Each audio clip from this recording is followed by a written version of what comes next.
Tandaan ninyo mga Pilipino, kanang ayuda, inyo yan. May, Diyos ko po, walang tao dito sa Pilipinas o milyonaryo man o bilyonaryo na magbigay ng pera baski 1 peso sa inyo. Walang taong magagawa ng lalo na yung mga mayaman. Yang binibigay ng mga politiko, milyonaryo man o mahirap, hindi nila pera yan, pera ninyo. Kaya kung may problema ang bayan, tapos ang isyo na sa harap ninyo, you are made to choose in either referendum or plebiscite,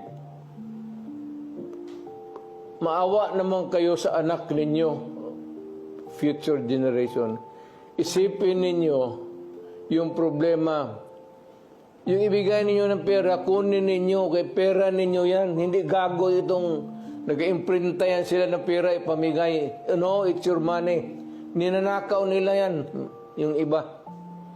Yung iba naman, kagaya ng Kongreso ngayon, parang nauubos talaga ang pera ng Pilipinas. Parang tubig gastos nila.